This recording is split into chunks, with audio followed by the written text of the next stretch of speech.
Knock, knock. I was going to tell a knock, knock joke, but no one obliged. Okay, can everyone hear me? So my name is Jess. I'm a senior software engineer here at Optimizely. I work on the web delivery team, and I've been here for 4 years. I am excited to give this talk. I hate public speaking, but thankfully I can't see any of your faces because of this light. So first I want to start by telling you what I'm not here to talk to you about. I'm not here to convince any of you that diversity and solving the problem of diversity and representation are worthwhile endeavors. If you're interested in hearing about that, I'd encourage you to go to tomorrow's panel featuring our very own Senior VP of Product, Claire Vaux. She's going to be talking about how inclusion and diversity fosters a culture of experimentation and drives growth. Instead, I'm here to talk to you today about a very specific thing that our engineering org did to try to bring more underrepresented people into engineering at Optimizely. So where do I start? I'm going to go back to 4 years ago. This is me 4 years ago using Optimizely. Can you hear me, or is it okay. 4 years ago, I was an Optimizely customer. I was working at a tech company, designing and building landing pages and running Optimizely experiments using Optimizely Classic. My bosses loved me because they saw a lot of green on the results page. I think they were peeking. Where's Alan? Anywho, I really loved my job. I'd spent much of my teenage years building WWF fan sites. So I knew a lot of HTML and CSS, but I didn't really know a lot about coding. I would copy and paste jQuery plugins, and then I would mess something up and then bug a Ruby developer and be like, help me fix this. So I knew there was this vast world of stuff that I didn't know about, the world of software engineering or computer programming. And I knew that I was interested in it, but I didn't feel like I had the time or the space, and that I felt like I was too far into my career trajectory as the person building the experiments to explore that. But then one day, I saw this tweet. It says, if you can't read it, it says, ladies, want a career in coding but need more skills? We'll pay for you to learn with Hack Reactor and work with us at Optimizely. Hashtag Ionit. So I was like, I don't know if you can see the eye emoji, but I'm like, what's Ionit? Is this real? Is this a scam? I applied. I didn't know. I didn't think I would get it. I studied geography in undergrad. I had no quantitative background to speak of. I think I took a half-credit stats course. I won't go there. I also was almost 30, so I was like, I don't think they're going to choose me. But here I am giving you this talk. So what is the Ionit program? The Ionit program consists of a full scholarship to Hack Reactor at Galvanize. So that's a coding bootcamp that has multiple campuses. They have one in San Francisco. So it's full tuition to Hack Reactor, access to a mentor from Optimizely, so a software engineer that counsels you through going through the coding bootcamp, and then your first software engineering experience as a professional. It also consists of a living stipend because, as we all know, it's very expensive to live in the Bay Area. And it consists of an internship. So it's a 3-month internship at Optimizely with the chance for full-time employment afterwards. I want to talk a little bit more about the internship part because it's really special.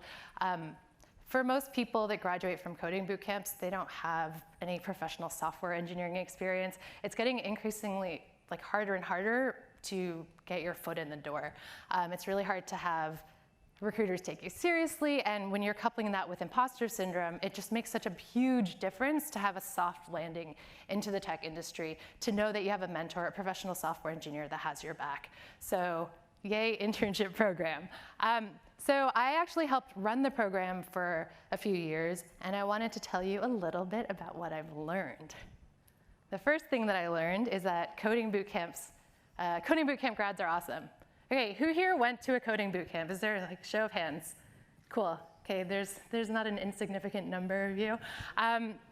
So coding bootcamps. To survive at a coding bootcamp, you have to really love learning. You have to love coding. You have to be good at working with other people because a lot of it is pair programming or teamwork. And you have to be really persistent. And these are all traits that make someone successful as a professional software engineer. At Optimizely, we actually have a lot of bootcamp grads across our org. We have them in sales and success, in engineering and product. So I'm going to tell you a bit about some specific people that are at Optimizely in engineering now. This is Lauren.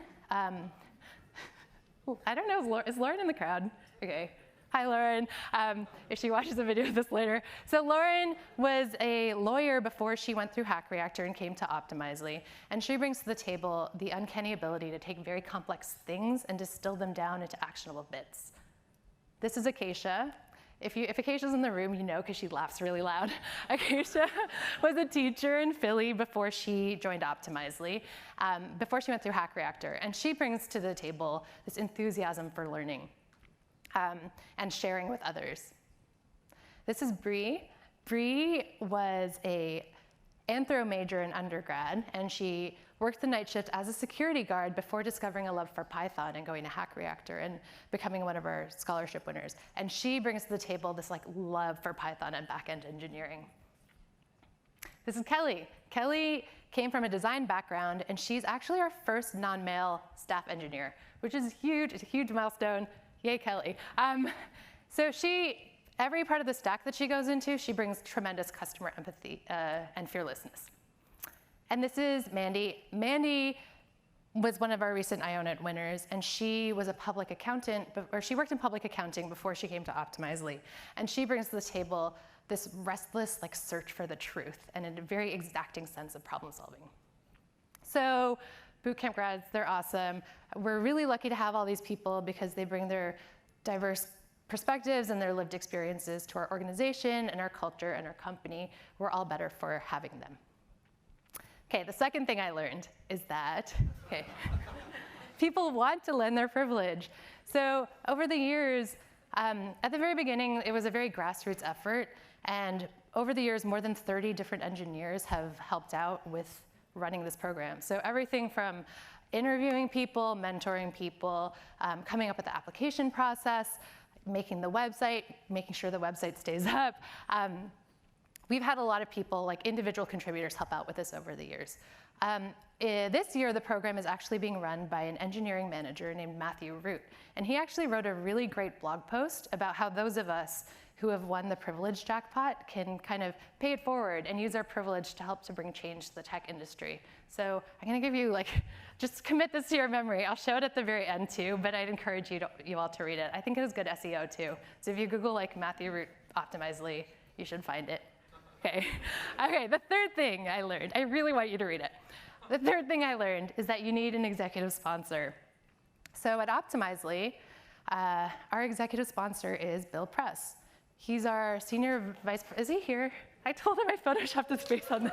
Okay, so yay.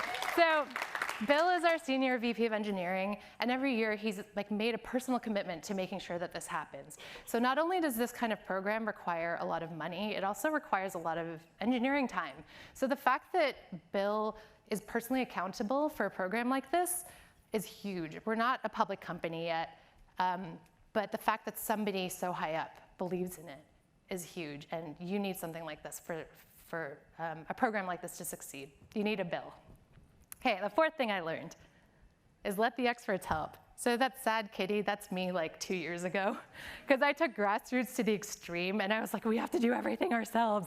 And the scholarship committee at Optimizely and I went through 300 applications ourselves. We interviewed 22 people ourselves. It was so much work. Last year, we actually collaborated much more closely with our partner at Hack Reactor, and they were able to give us a short list of 10 people, 10 amazing candidates.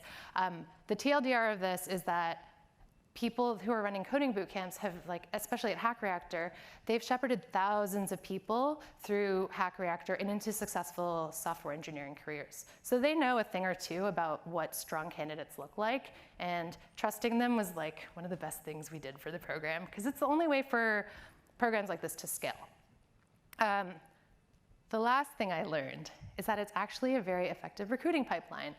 So every year we get at least 250 candidates. That's 250 candidates who self-identify as underrepresented in tech, who are willing to drop everything and eat code for breakfast, lunch, and dinner at the coding bootcamp, and not talk to their friends because it's so intense, and dive headfirst into a career in software engineering. Over the years, we've sent 9 people through Hack Reactor and into Optimizely. We're starting we just opened up applications again this year, so we're gonna have 3 more.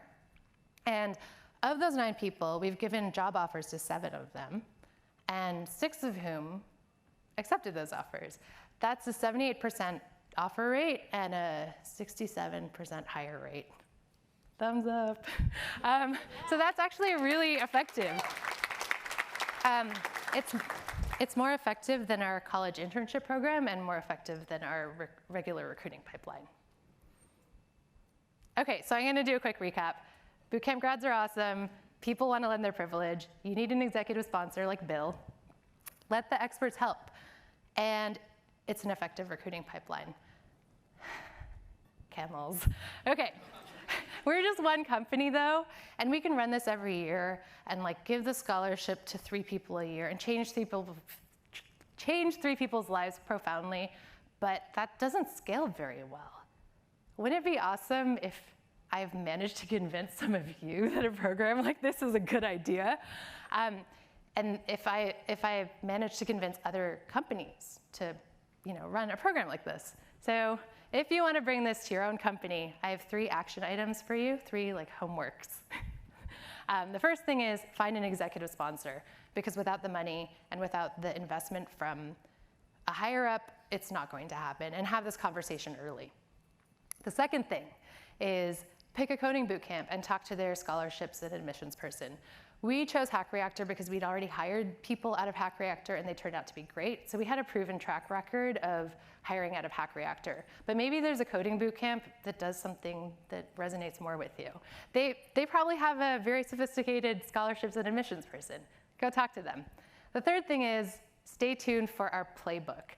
We are going to be launching a playbook in the next couple of months about things that worked and things that didn't work, and just ways to equip you with the tools to get started with a program like this at your own company, because we really want other companies to replicate this. It's worked really well for us. It's changed people's lives, and I just want, if there's one thing that I want people to take away, is that this kind of program changes lives and it changes companies too. So, well, I think my time is up. Thank you. Wait. I just want to say thank you just to show the enormity or the scale of the contributions of other people. This is Jenny, thanks to Jenny Lin, she started the program. And then these are all the people over the years at Optimizely and at Hack Reactor that have helped to run the program over the years. And my email address is up there. And Matthew Root's blog post, if you forgot to write it down earlier.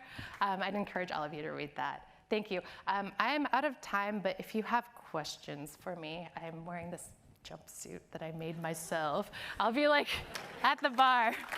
Thank you. Okay.